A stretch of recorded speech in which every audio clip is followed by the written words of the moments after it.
How did you get to Seneca? I came to Seneca by looking at military strategy, and also through exposure to a lot of military strategy, and a lot of military writing is based on Stoic philosophical principles.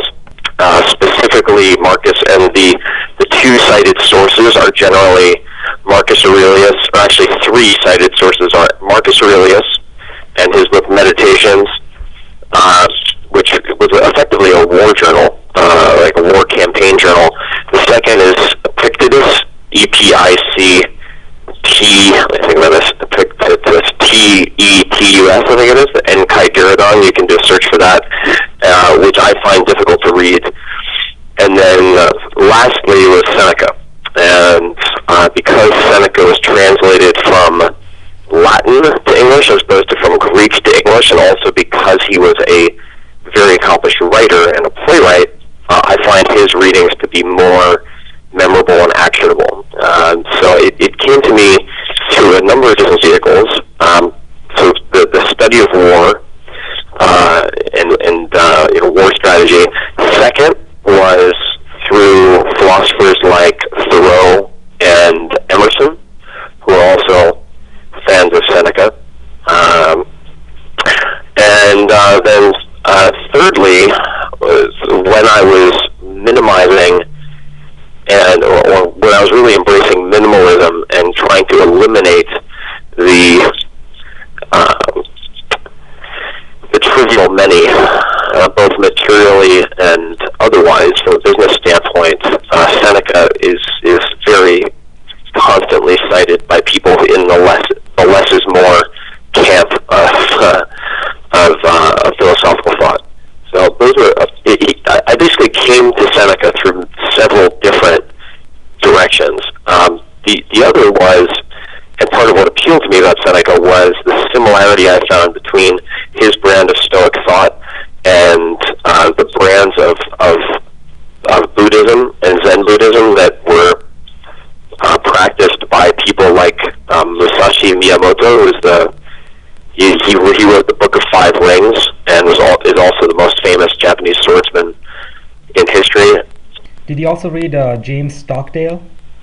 Oh, absolutely. Yeah, if we're talking about Stockdale, the same Stockdale who cites you said James Stockdale, right? Yeah. From the who was at a POW camp. Yeah, in Vietnam. Yeah. Oh yeah, absolutely. So he would be one of dozens of military leaders who have embraced Stoicism both to survive and to win in combat. Do you have a favorite letters of Seneca? Offhand, it would be hard for me to choose a single one. The first that comes to mind is On the Shortness of Life, which is, I suppose, more of an essay, but I've read letters from a Stoic at least 50 times, and I tend to find different letters appropriate and helpful at different times. There's a difference between reading and there's a difference between doing. How do you apply this in your daily life? It's really, for me, the base foundation of an operating system for decision making, and I'll explain what I mean by that. I don't view philosophy as an idle form of intellectual masturbation. I really view it as good philosophy, as a set of rules that allows you to make better decisions. And what Stoicism helps you to develop is a value system that allows you to take risks, which I think is calculated risks, which I think is very effective for entrepreneurs. So in very simple terms, Stoicism, and by extension Seneca, teaches you to value only those things that cannot be taken away, meaning you would actively practice poverty, for example, subsisting on the meagerest of food and clothing for, let's just say, 1 week every 2 months. And the way Seneca would phrase it is all the while asking yourself, is this the condition I so feared? And that type of practice, and I do view it as a practice, just like you view meditation as a practice. And I don't think it's entirely coincidence that Marcus Aurelius's book is called Meditation. Helps you to live life offensively as opposed to defensively.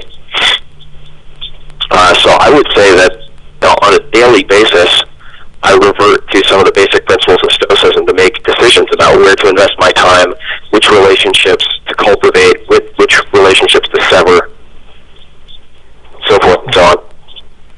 And it's also making you comfortable with failure, which is kind of like the essence of entrepreneurship, is being okay with failure and with having fears. Yeah, absolutely, and it also helps condition you so that you don't have emotional overreactions to things that you can't control, and I think that's very, very helpful, critical even, not only for competitive advantage but for quality of life.